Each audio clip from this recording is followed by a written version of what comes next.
കരുണയുടെ അവസാന മണിക്കൂർ 17 രണ്ട് തരം ശിക്ഷകൾ. ദൈവം 2 ശിക്ഷകളയക്കും. ഒന്നാമത്തേത് യുദ്ധങ്ങളുടെയും വിപ്ലവങ്ങളുടെയും മറ്റ് തിന്മകളുടെയും രൂപത്തിലായിരിക്കും. രണ്ടാമത്തെ ശിക്ഷ സ്വർഗത്തിൽ നിന്ന് അയക്കപ്പെടുന്ന 3 ദിവസത്തെ അന്ധകാരമായിരിക്കും. അത് സംഭവിക്കുക എൻ്റെ പരമപരിശുദ്ധ കൂദാശകളുടെയും കുരിശുമരണത്തിൻ്റെയും എൻ്റെ മാതാവിൻ്റെയും ദിനങ്ങളായ വ്യാഴം, വെള്ളി, ശനി ദിവസങ്ങളിലായിരിക്കും. ആ 3 ദിവസങ്ങളിൽ ഭൂമി അന്ധകാരത്താൽ മൂടപ്പെടും. നരകം ഭൂമിയിൽ തുറന്നു വിടപ്പെടുകയും ചെയ്യും. വിശ്വാസമോ എൻ്റെ ശക്തിയിൽ ശരണമോ ഇല്ലാത്തവർ ഭയം കൊണ്ട് മരിക്കത്തക്ക വിധം ഇടിയും മിന്നലും സംഭവിക്കും. അതിഭയാനകമായ ആ അന്ധകാരത്തിൻ്റെ ദിവസങ്ങളിൽ ജനാലകൾ ഒന്നും തന്നെ തുറക്കരുത്. കാരണം ആ ദിവസങ്ങളിലെ ഭൂമിയെയും അതിൻ്റെ ഭീതിതമായ നിറപകർച്ചയെയും കണ്ടുകൊണ്ട് നിൽക്കാൻ ആർക്കും സാധിക്കില്ല. വിധിയുടെ പ്രഹരമേറ്റ ഭൂമി പ്രകമ്പനം കൊള്ളുകയും ഭയം അധികരിക്കുകയും ചെയ്യും. ശിക്ഷയുടെ ആ ദിവസങ്ങളിൽ ആകാശം അഗ്നിയാൽ കത്തിജ്വലിക്കും. ഭൂമി പിളർന്നു മാറും. അഭയകേന്ദ്രങ്ങൾക്ക് പുറത്തുള്ള ഒരാൾ പോലും അതിനെ അതിജീവിക്കില്ല. അപ്പോൾ വിലാപത്തിൻ്റെ ആ നാളുകളിൽ അനേകം ഭൂകമ്പങ്ങളേക്കാൾ ശക്തമായ ഒരു ഭൂകമ്പം സംഭവിക്കും. ആശീർവദിച്ച മെഴുകുതിരികൾ സ്ഥാപിച്ചിരിക്കുന്ന പീഠങ്ങൾ ഒഴിച്ച് മറ്റെല്ലാ വസ്തുക്കളും ആ ഭൂകമ്പത്തിൽ ഇളകും. അന്ധകാരത്തിൻ്റെ വേളയിൽ ദുഷ്ടപിശാചുക്കൾ വൃത്തികെട്ട രൂപങ്ങൾ ധരിച്ച് ഭൂമിയിൽ പ്രത്യക്ഷപ്പെടും. രക്തമൊഴുകുന്നത് പോലെ ചുവന്ന മേഘങ്ങൾ ആകാശത്തിൽ കാണപ്പെടും. ഇടിമുഴക്കം ഭൂമിയെ പ്രകമ്പനം കൊള്ളിക്കുകയും മിന്നൽ അപ്രത്യക്ഷിതമായ ആകാശത്തെ പ്രഹരിക്കുകയും ഭൂമിയുടെ അടിസ്ഥാനങ്ങൾ ഇളകുകയും സമുദ്രം ഉയരുകയും അതിൻ്റെ ആഞ്ഞടിക്കുന്ന തിരമാലകൾ ഭൂഖണ്ഡങ്ങളുടെ മേൽ പതിക്കുകയും ചെയ്യും. ആകാശത്തിലൂടെയും ഭൂമിയിലൂടെയും സാത്താൻ ഓടി നടക്കുന്നതിൻ്റെ അലർച്ചകൾ നിങ്ങൾ കേൾക്കും. ലൂസിഫറിൻ്റെ ശബ്ദം തന്നെ.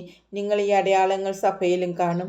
സഭാ നിയമങ്ങൾ ലംഘിക്കുന്നത്, വ്യാജമായ ആരാധന, ദേവാലയങ്ങളിലെ വണക്കക്കുറവായ പെരുമാറ്റവും ദേവാലയങ്ങൾക്ക് ചേരാത്ത തരത്തിലുള്ള അശുദ്ധമായ വസ്ത്രധാരണവും, പള്ളിയിൽ വരുന്നവരുടെ എണ്ണത്തിലുള്ള ഇടിവ്, അടച്ചു പൂട്ടപ്പെടുന്ന ദേവാലയങ്ങൾ, വിൽപ്പനയ്ക്ക് വച്ചിരിക്കുന്ന പള്ളികൾ, നിസ്സംഗത, ഭിന്നത, കലഹങ്ങൾ, ദൈവഭയമില്ലായ്മ, ദൈവത്തിനെതിരെ മറുതലിക്കുന്നത്, സ്വന്തം അറിവിലുള്ള മനുഷ്യൻ്റെ അഹങ്കാരം, തകരുന്ന കുടുംബ ബന്ധങ്ങൾ, അസന്മാർഗികത, വ്യഭിചാരവും മ്ലേച്ഛമായ ഫാഷനുകളും ഇവയൊക്കെ നിങ്ങൾ കാണും. തിന്നാനും കുടിക്കാനും നൃത്തം ചെയ്യാനും മറ്റു വിധത്തിലുള്ള സുഖങ്ങൾ നുകരാനും മാത്രമേ മനുഷ്യർക്ക് താല്പര്യമുണ്ടാവുകയുള്ളൂ.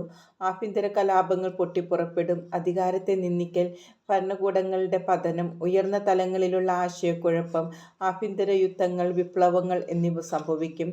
പിന്നെ വെള്ളപ്പൊക്കങ്ങൾ, കൊടുങ്കാറ്റുകൾ, ഭൂകമ്പങ്ങൾ, ശക്തമായ തിരമാലകൾ, ക്ഷാമം, പകർച്ചവ്യാധികൾ, അജ്ഞാത രോഗങ്ങൾ എന്നിവയും വരാനിരിക്കുന്നു. അക്കാലത്തെ ഭൂമി നോഹയുടെ കാലത്തേതുപോലെയും സോദോം ഗൊമോറയുടെ കാലത്തേതുപോലെയും ആയിരിക്കും. തങ്ങളുടെ ഹൃദയങ്ങൾ കഠിനമാക്കുകയും സത്യത്തിനു നേരെ തങ്ങളുടെ ചെവികൾ അടച്ചുവയ്ക്കുകയും ചെയ്തതിനാൽ പാപികൾ അഗാധഗർത്തത്തിലേക്ക് നിപതിക്കും. അവർ എല്ലാവിധത്തിലുമുള്ള ജഡത്തിൻ്റെ സന്തോഷങ്ങൾക്ക് തങ്ങളെ തന്നെ വിട്ടുകൊടുത്തിരിക്കുന്നു. ലോകമെങ്ങും എല്ലാ രാജ്യങ്ങളിലും പാപം ഒരു ജീവിത രീതി തന്നെയായി മാറിക്കഴിഞ്ഞിരിക്കുന്നു. ഞാൻ എൻ്റെ നീതിയുടെ എല്ലാ പ്രതാപത്തോടും കൂടി ഉടൻ തന്നെ എഴുന്നേൽക്കും. ഞാൻ ഭൂമിയെയും പാപാവസ്ഥയിലുള്ള ആത്മാവിനെയും പ്രഹരിക്കും.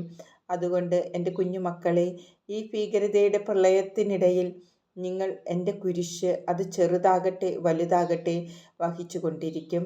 സ്നേഹത്താലും കരുണയാലും രക്ഷിക്കപ്പെടേണ്ടതിനായി നിങ്ങൾ എന്തു ചെയ്യണമെന്ന് ഞാൻ നിങ്ങൾക്ക് പറഞ്ഞു തരാൻ പോകുന്നു. എൻ്റെ കുഞ്ഞെ, ഈ ത്രിദിനാന്ധകാരം പുറപ്പാട് പുസ്തകത്തിലെ 7 മഹാമാരികളുമായും യോഹന്നാൻ്റെ വെളിപാട് പുസ്തകത്തിലെ ദർശനങ്ങളുമായും ബന്ധപ്പെട്ടിരിക്കുന്നു. വെളിപാട് പുസ്തകത്തിലെ 5ഉം 6ഉം മുദ്രകൾ പൊട്ടിക്കുമ്പോൾ ഉണ്ടാകുന്ന അസ്വാഭാവികമായ അന്ധകാരമാകുന്ന മഹാമാരി ത്രിദിനാന്ധകാരത്തിൻ്റെ അടയാളമായി കാണപ്പെടുന്നു.